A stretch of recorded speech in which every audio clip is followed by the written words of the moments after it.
अस्सलाम वालेकुम। आज हम केमिस्ट्री लेक्चर नंबर 13 को डिस्कस करेंगे। लेक्चर नंबर 13 है प्रिवेंशन ऑफ कुरैयन। जैसे कि हमने पढ़ा था रस्टिंग ऑफ आयरन।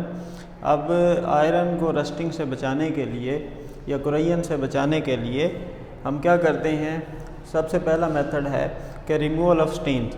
आयरन की सरफेस पे अगर धब्बे वगैरह पड़ जाएं, स्टेन्स या डेंट्स वगैरह पड़ जाएं, तो अगर हम डेंट्स को रिमूव कर दें या स्टेन्स को रिमूव कर दें तो इस तरह से कुरैयन से बचा जा सकता है। क्योंकि जहाँ पर स्टेन्स या डेंट्स होंगे वहाँ से कुरैयन स्टार्ट होती है। तो अगर हम इस स्टेन्स को डेंट्स को रिमूव कर दें आयरन की सरफेस से, स्टेन्स को डेंट्स को जो धब्बे पड़ जाते हैं आयरन की सतह पर, आयरन की सरफेस पर, अगर हम इन स्टेन्स और डेंट्स को रिमूव कर दें तो हम यानी कुरैयन से बच सकते हैं, आयरन को बचा सकते हैं। तो सेकंड मेथड है पेंट एंड ग्रेसिंग, यानी आयरन की सरफेस के ऊपर हम पेंट वगैरह कर दें या ग्रीस वगैरह लगा दें उसकी सरफेस के ऊपर, तो इस तरह से भी हम जो है वो आयरन को बचा सकते हैं रस्टिंग से। जैसे फॉर एग्जांपल कुछ मॉडर्न पेंट्स वगैरह होती हैं, उसमें स्टेबलाइज़र ऐसे केमिकल्स हैं जो कि हम मिक्सचर में या सोल्यूशन में शामिल करते हैं। ये स्टेबलाइज़र आयरन की ऑक्सीडेशन स्टेट को चेंज नहीं होने देते, यानी आयरन की कुरैयन नहीं होने देते।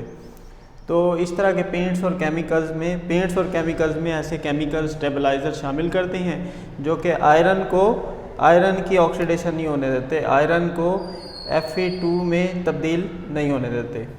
तो थर्ड मेथड है एलॉइंग।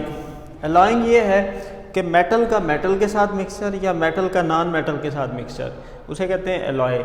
जैसे फॉर एग्जांपल एलॉय की एग्जांपल है, फर्स्ट एग्जांपल मेटल का मेटल के साथ मिक्सचर, जैसे कॉपर प्लस जिंक जिसे कहा जाता है कज़न। तो कॉपर प्लस जिंक, तो ये इसे ब्रास भी कहा जाता है।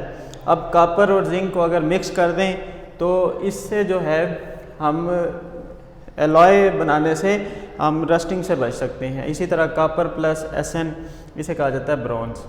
तो मेटल का मेटल के साथ मिक्सचर या मेटल का नॉन मेटल के साथ मिक्सचर, जैसे आयरन में कार्बन शामिल कर दें 2.5% तक, तो इसे कहा जाता है स्टील। या आयरन में क्रोमियम निकल शामिल कर दें, इसे कहा जाता है स्टेनलेस स्टील। अब इसमें देखें तो स्टील और स्टेनलेस स्टील, इसको आमतौर पर जंग नहीं लगता, इसमें आयरन को जंग नहीं लगता। तो उसकी वजह यही है कि हम जो है इसमें आयरन में और चीज़ें शामिल कर देते हैं जैसे कार्बन या क्रोमियम निकल, जिसकी वजह से जंग से बचा जा सकता है। इसके बाद है मेटालिक कोटिंग। ये बेस्ट मेथड है। अब एक मेटल की दूसरी मेटल के ऊपर तय चढ़ाना, उसे कहते हैं मेटालिक कोटिंग।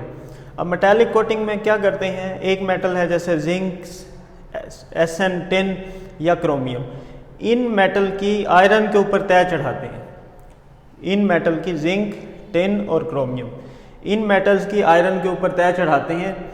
तो ये कहा जाता है, इसे कहते हैं मेटालिक कोटिंग। इसके मेटालिक कोटिंग के फिजिकल मेथड भी हैं और इलेक्ट्रोलाइटिक मेथड भी हैं। अब जैसे फूड इंडस्ट्री में आमतौर पर हम करते हैं, फूड इंडस्ट्री में हम जो है आयरन के ऊपर टिन की तय चढ़ाते हैं। ये टिन पैक्ड जो हम इस्तेमाल करते हैं रोज़मर्रा ज़िंदगी में, तो ये टिन पैक्ड में आयरन के ऊपर टिन की तय चढ़ाते हैं ताकि आयरन को जंग से बचा सकें। Thank you. नेक्स्ट लेक्चर में हम इसके फिज़िकल और इलेक्ट्रोलाइटिक मेथड डिस्कस करेंगे।